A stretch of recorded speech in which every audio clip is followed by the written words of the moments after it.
All right, I'm back with another roundup of some indie games as well as solo RPG and RPG supplements.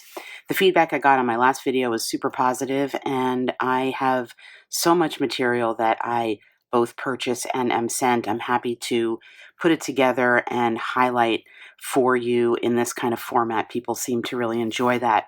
If you are a designer watching this video and wanting to reach out to me, my business address is in the YouTube description, and it's easiest for me if you provide, a paragraph or two explanation of your game and not just a link to some other page, so I can get some sense in your own words about what it is and then assess whether it's going to be a good fit for the viewers. So this video is a mixture of a couple games and one follow-up from a previous video that I did, as well as some new solo RPG self-contained things that I have in the house. All right, so let's get into it. We're going to start off with a little game called Hireling. This is a one-deck card game. It's a game of dungeon crawling, exploration, and adventure. You are what's left of a delving party trapped within the twisting chambers of an evil wizard's lair carved from the mountaintop. The lair is indeed deadly, filled with traps, monsters, and puzzles that spell danger at every turn. The resources in your journey are grit and guts. Those are the attributes that you have as a character, as well as the weapons and artifacts you find along the way. This is a game, it says you need 4 coins, a D12, and a D20 in order to play, and I will talk about the coins in a minute. The designer is Leo Winstead, and it's copyright 2023. There are actually 2 games like this. The other one is called, I can't remember, The Drifter. Now, this is, in essence, this is like a choose-your-own-adventure book, but in card deck form. So as such, I'm not going to show you a ton of the material in it because it is a somewhat one and done kind of playthrough. In this box, there are enough cards to get in probably 3-ish completely unique games, and then you would be seeing the same cards over again for the most part. So how does this game work? So you have a prologue that tells you the story and instructs you on the basic setup, which is to choose randomly 2 item cards to begin your journey with. And I will show you these because they don't spoil much. So in this case, we got a helm. It says, this battered old helmet still has life in it. The helm absorbs 1 round of damage, then must be discarded. So it just is going to give you a little bit of a benefit once, and this old shield is going to absorb all damage for 2 rounds, and then it is discarded. So we would start with these 2 items to play, and then what we do is we will take encounter cards, and we will put these are the encounter cards here, and they are double-sided. I'll show you a couple of them, but again, this is to be considered like a choose-your-own-adventure, and you can see you are making your way through a packet of 12 plus cards to get to the final boss, and there are 5 different end boss cards that you can use. So you build your game with the encounter cards, with a boss at the end, and if you are alive at the end of that journey, you have won the game. And along the way, you will be picking up, perhaps, hopefully, various item cards that you will get as a result of your encounters. You have 4 grit and 12 guts in the game, and the task resolution uses these to overcome challenge and defeat foes. So the way it works here is the designer wants you to use coins instead of dice, basically. So to roll grit, you toss the number of coins that you have listed as grit. So if it was 4 grit, you would flip 4 coins in the air, and heads up are successes. Now, I have to say, personally, I don't like this at all. I never played this way. I simply used D6s, and I decided that an even number was going to be a success and an odd was going to be a failure. So instead of doing the coins, if I had 3 grit, I would just roll 3 dice, and in that case got 2 successes. It's not designed that way, but I don't like using coins in gameplay, so you don't have to do that, but you certainly can if you wish to play as it was designed. The combat is you would toss your coins to determine how much damage and then work out what damage you received, and you would substitute that for your guts. Now, the main mechanic of the game is that of the guts that you start out with, you can spend it to add in a die or dice to your combat roll to increase your odds of success. So you could spend, for example, a guts to add in 1 extra dice to your grit roll. In this case, you would have then been tossing 4 dice or flipping 4 coins, and in this case, you would have gotten 2 successes. So what do the encounters look like? The encounters look like this.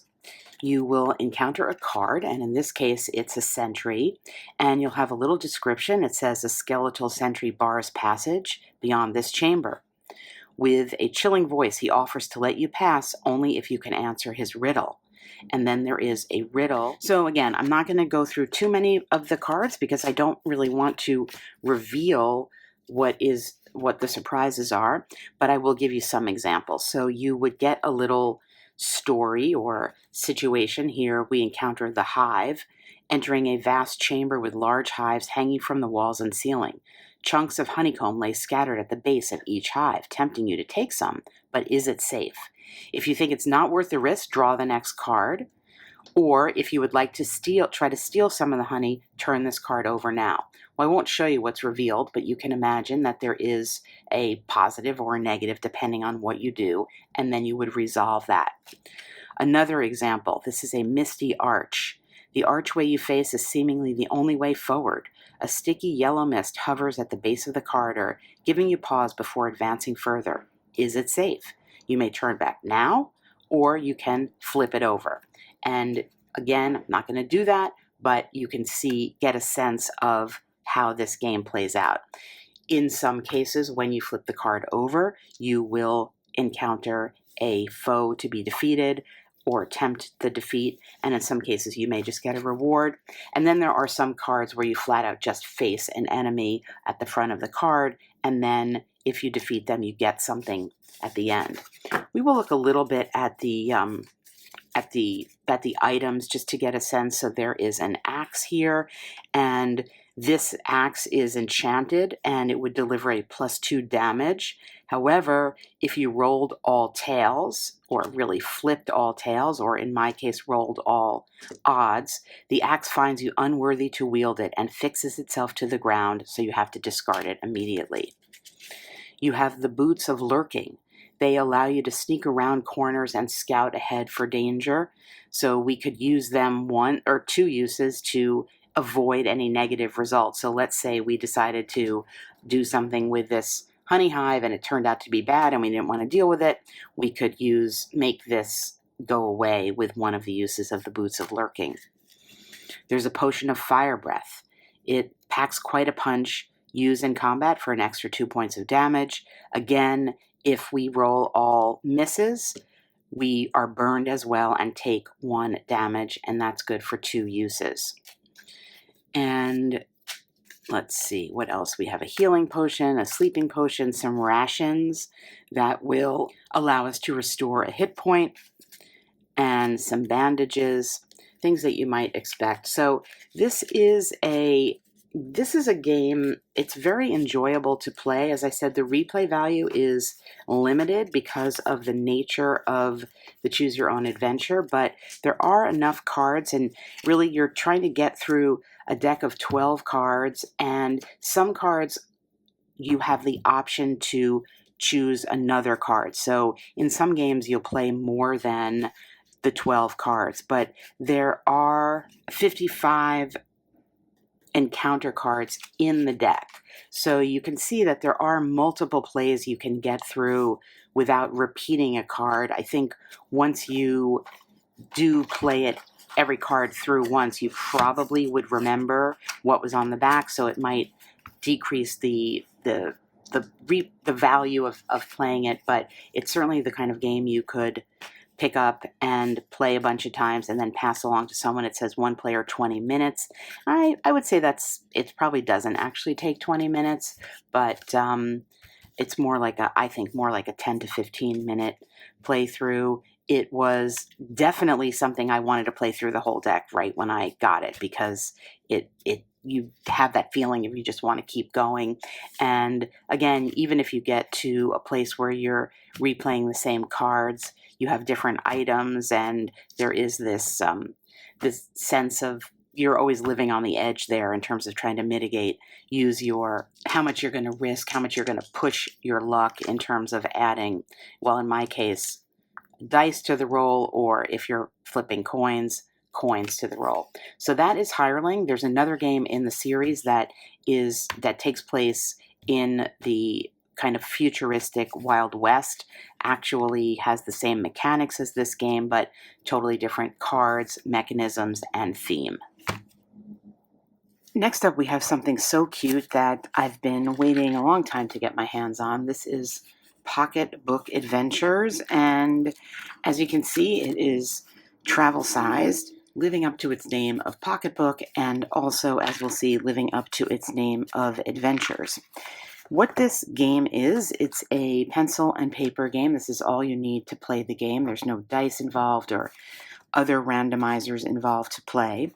You are an unnamed character working your way through various settings. Here we're in the ice fields, area 27, overcoming obstacles, getting coin and money that you can spend at various points along the way in stores that come up during the course of the game, collecting things like remedies or weapons, and fighting various types of monsters. And your monsters will have various impacts or special abilities that could be triggered if, when you are fighting them, you trigger them. And there's a clever mechanism here that at first I thought I wouldn't like, but then it kind of grew on me, which is there are no dice to do combat. So what you're doing is you are placing your pencil point on a dot, depending on the monster, and closing your eyes and aiming for this circle to hit the monster. If, depending on where you hit in the ring of the circle, will indicate how much damage you have. And if you land on one of these darker areas, you will trigger the special ability. So for example, with this monster, its special ability is to ransack, and it will take a gold from you if you land on one of these spots. And it's harder than you think when you're actually closing your eyes to land where you want to land. And in this case, the inner circle here is quite small, and that is going to do the most damage, and then working your way out. So if you hit, for example, on the outer ring, you receive damage. And each of the areas is different. You will carry forward your items, your gold, your hit points that you ended with, any status effects that you may have gotten from a prior skirmish into the next area. And you move through the game, and it beefs up in difficulty. It beefs up in terms of, here is an example of one of the later inns that you can encounter and use your gold to do various things. So there's items that you can buy. You could interact with a physician there, and then there's weapons that you can buy. So the weapons have various impacts. So for example, this costs 25 gold, but it's pretty good. It's an outer strength sword. So it says that when you enter a new area, which would be the next area, or any time you choose to use it, you draw a heart on all the regions of each enemy's target's outer ring. and then therefore you get to reduce the damage taken in those regions by 1. So as mentioned, if you are encountering an enemy and hitting the outer region here, this leech, you would reduce the damage by 1 if you chose to use that particular weapon that you had purchased for 25 gold. 25 gold, it's a big benefit, but it's a big cost as well. And the other thing that happens in the game is there are boss monsters, and they will come at the end of a section. So you're in here, for example, up through area 14 is the wilderness area. Then you have the boss monster, and then you've got encounters at the inn, and you move then into the forest. You are given regional rules for the various sections, and in the forest, for example, there are spider webs that are not in the other section, and then there are specific rules for that. The one thing you're meant to, in terms of, it is a scoring aspect to the game in addition to everything I've just said, and the scoring involves how many monsters you kill, the number of HP that you have lost during the course of the adventure. So you can lose HP and gain HP, but you need to keep track of what you're losing because that becomes part of the score. And then also the number of steps that you've taken in each area. So to give you a sense of that, I have completed the first area to show you, and you are tallying all this up and your movement, so it's an optimization puzzle as well. And then based on the number of enemies, the number of hit points you've lost, and the number of steps you've taken, you get to circle between 0 and 3 of the stars, and then that becomes your score. And you retain that value, and at the end of the game, you get accolades based on those numbers. What you don't get based on that is anything that is a game mechanic, at least as far as I have seen. And I would have liked to have had the choice really to use the optimization piece of it to get perhaps like some sort of one-off mechanic or something like that. The rules are laid out pretty clearly at the outset. I've really described most of them to you. This is a perfect game to bring with you on a trip because this is all you need to play.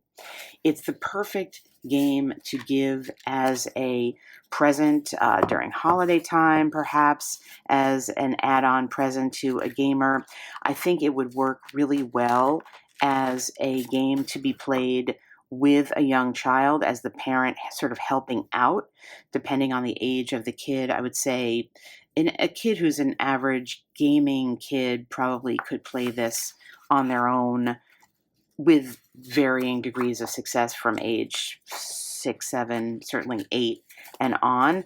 The optimization piece may, be not ideal, but I think kids would also like this dexterity aspect of things in terms of what the combat is. So it's portable and clever and highly recommended. There's a lot of gameplay in this one book, and here you could see at the end where you get your plaque for the type of what you have become. So this is based on the number of stars that you have. You get to name your warrior and mark them down for all eternity in this book.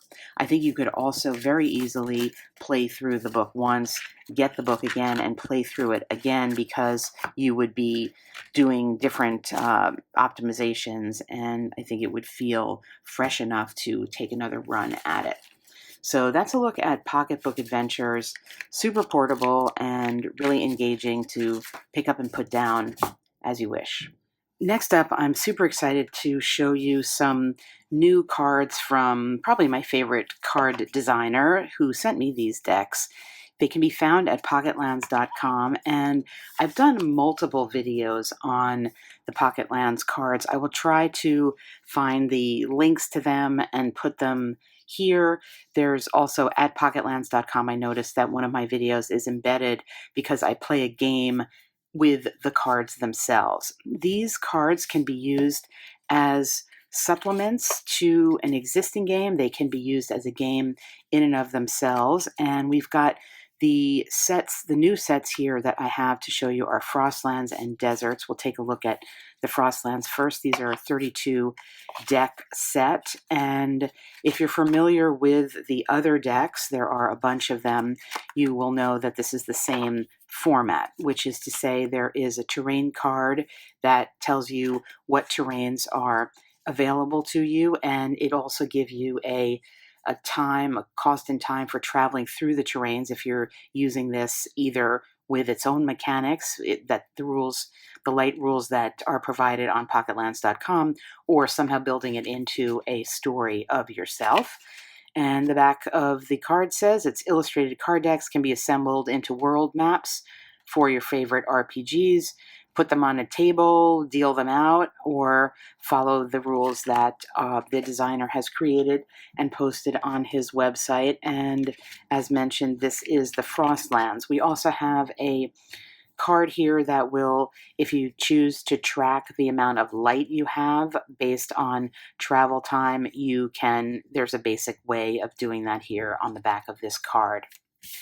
The cards themselves, again, follow the format where you're told the general geographical area that you're in on the one side, and then you have a unique map on the other side. And I'll just give you a quick look through the art style here. I find incredibly pleasing, and when they are all laid out in a row, they really have quite a table presence, I think, and they're just, to me, they're aesthetically pleasing. So that's a quick look through the Frostlands deck. And we also have the Deserts deck. And the Deserts deck will give you a tracker for drinking water that you could utilize to keep track of what you may or may not have. And we have the terrain impact here for all of the oasis. And great. Let's just look back here to see. I guess this is all the things. Sorry. So these are hot springs. My mistake. So these are hot springs that we were looking at, and this is also the map key, obviously. It's early in the morning. We have here in Deserts, we have sands, we have mountains, a stone forest. We're going to see some ruins, dunes, flying islands, wastelands, shallows. And here are the major terrain types: the dunes, the wastelands, the rocky plateaus, the stone forest, and a few shallows. And for example, this shallows is going to be an island, a desert island with some ruins on it. And if you have the other decks, or if you go to Pocketlands.com, you can also pick up a very light rule set for traveling over water and the impact of wind in your movement. And you have here, this is the stone forest, and there's dunes and the stone forest and more ruins, some mountains, lots of ruins. I like that in the desert. Here is a location, and it looks like this is a flying island location, combination of that. And we have here an oasis around ruins. And I guess this is maybe some shallows in the middle of the desert there. So that is a look at the desert pack. And I'll say, as I look through this, I'm thinking maybe I will do another video showing just the gameplay, combining a whole bunch of the decks that I have into another gameplay story, because I think these are so useful both for traditional GMs and solo GMs, because you can, for the traditional GM, just randomize the cards, put them together, and get an environment super quick, and use that as the basis for whatever you're doing in the rest of your story or campaign. For soloists, I think as you can, of course, do that, and you can also do this and send other game characters through it, like, for example, For Against Darkness, which we're going to talk about in a second because this designer is also involved in making supporting material for that. Or just play on your own with the light rules of travel here and maybe bringing in some other light rule sets. So I'm thinking, maybe in the future I'll do something again with this, because I find, as I said, I find these cards just very aesthetically pleasing, physically pleasing. They're a nice linen production, and I highly recommend them if you are interested in just geography and bringing travel and a kind of bigger world into your game.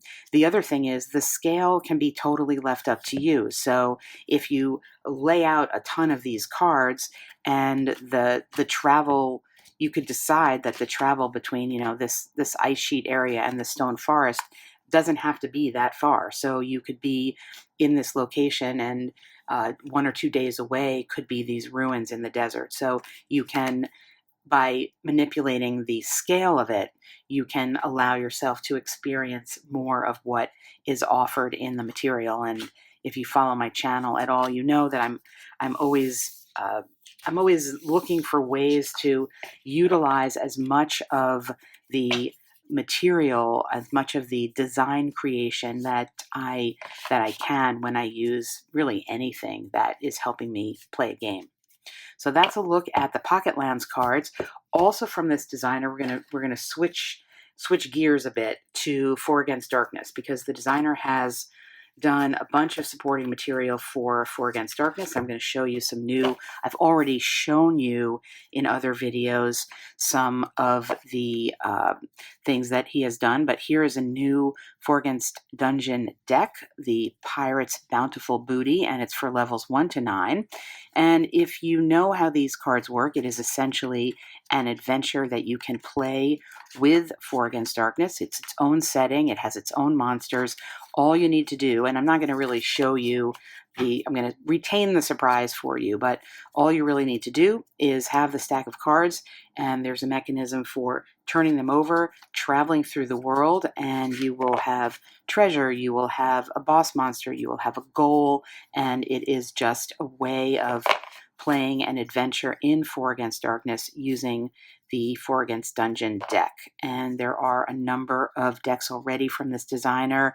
As I said, I've done at least one video showing them to you, and I will try to get the link to that video up here.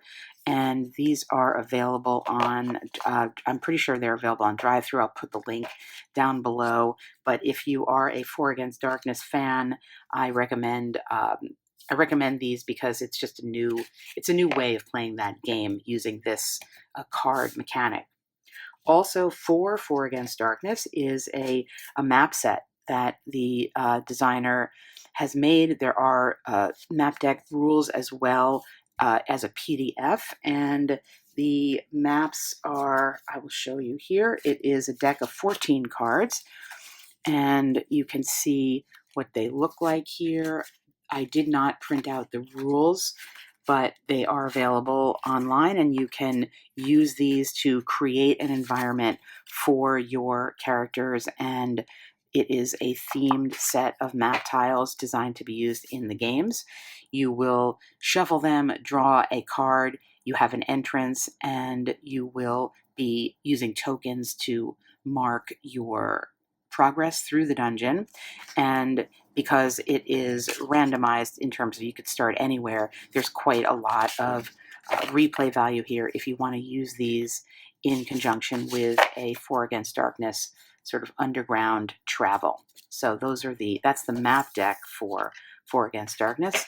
This is the mines, and you can see that the key to what you're finding in here will allow you to unblock things, to basically uncover wandering monsters and other treasure in the mines and integrate that with whatever you're doing with For Against Darkness. Once again, showing the real versatility of that game. Also for Against Darkness, we have some monsters. We have monster cards that can also be used. I think these are 24. This is a set of 24 monster cards, and you could utilize these however, in whatever way you wanted to do. You could make them be just a special pull into a regular game. You could play an entire game with these. Look at some of them. We have the category here. In this case, it's a weird monster, and we have vermin, minions, few bosses. So you could see that this can be, it has the array of different types of monsters. This is monster deck number 5 for the game.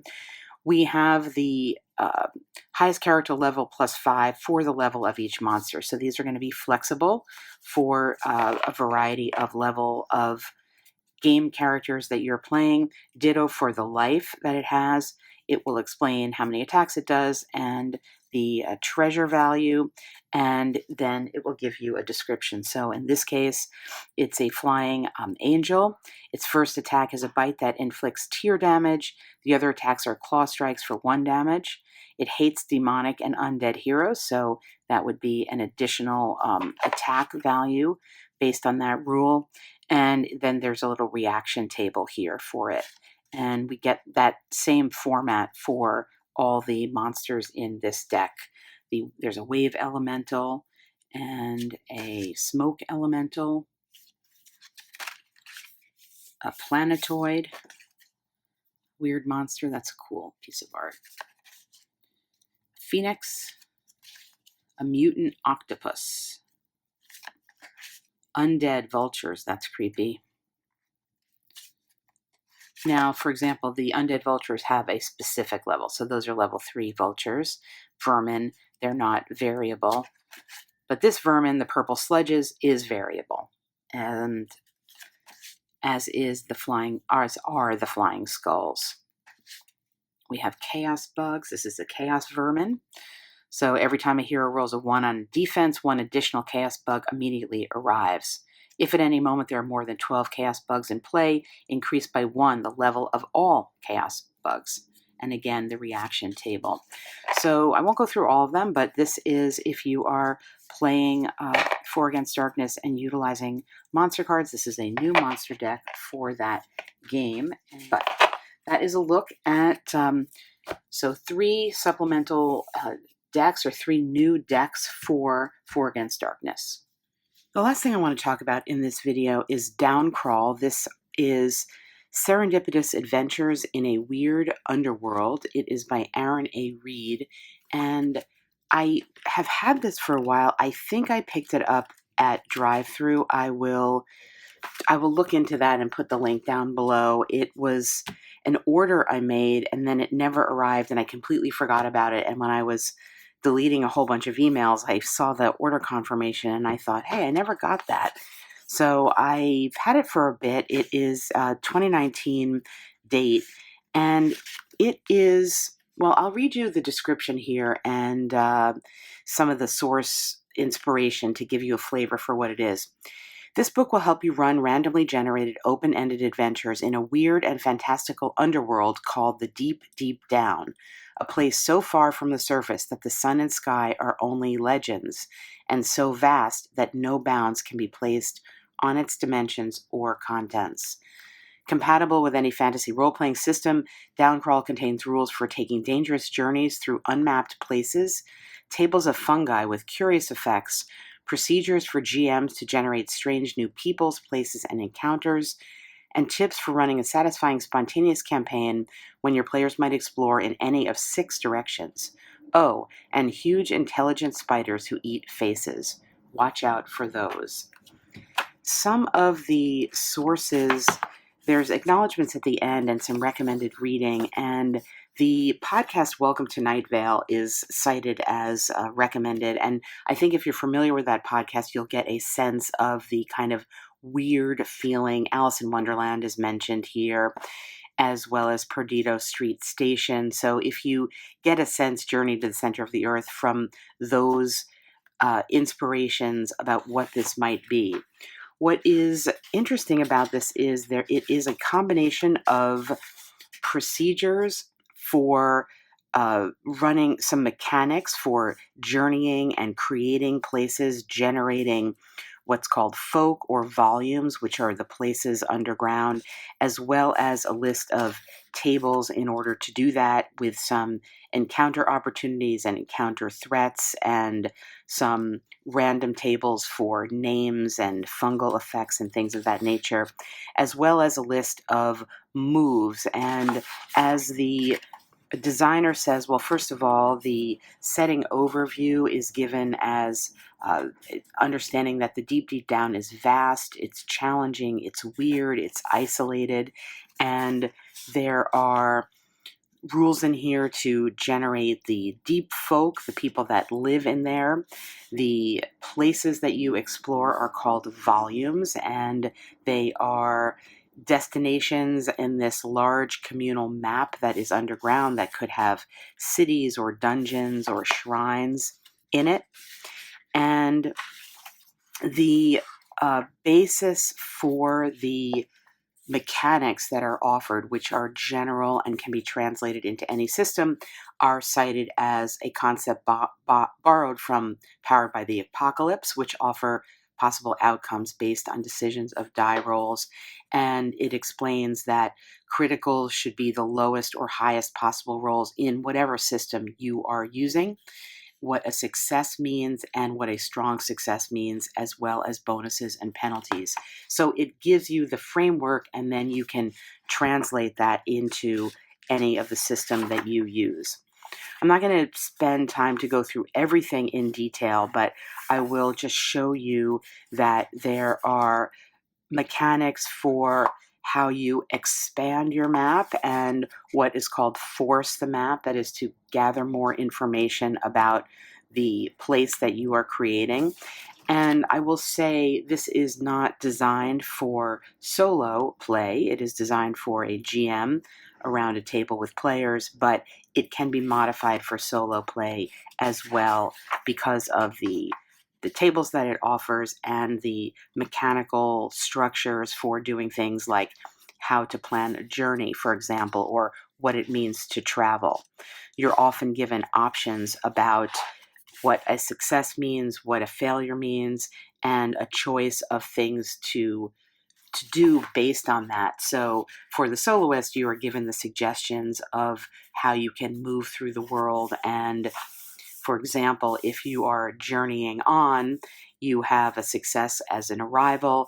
It will give you a strong success is to, if you have a journey clock, you advance that, and then you can give an act like an encampment act.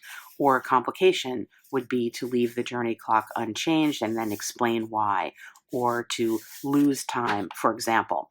And so for these procedures that are in the book, like Lost, what you do when you're lost, what you do when you arrive, you can modify this for solo play where you are generating this world and traveling through it.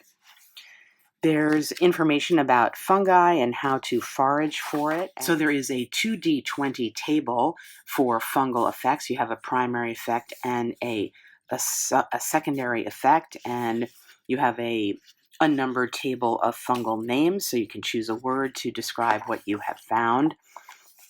There are also addiction consequences for the fungi if you become addicted to it, for example. Then you get into a section that will explain how you can run Downcrawl as an entire campaign, and it even has a D10 table for the origin of the campaign and really overall description of what to do to prep for the campaign and what to do between sessions if you're making this your entire campaign. And then there's a section on generators that's particularly useful, especially for solo play, how to generate folk who live in this world and some folk lore, and it walks you through the basic concept and some ideas. A lot of these tables are Spark tables in the sense that they will give you something general, like, for example, their legends speak of a great something, and you would develop that based on your own imagination. And this would become, or could become, for a soloist, almost like a journaling game with interspersed mechanics and die rolling to create your journey throughout, but that you would develop it narratively. So the table of folk appearances, for example, it might just say huge, and you could develop that based on your imagination or some other tables that are in here. There is a reputation table for, these are some NPCs, the folk, and they will have reputations. Volumes are the places that you go, so they are stages for your ongoing story, places of wonder and possibility worthy of journeying toward and spending time in.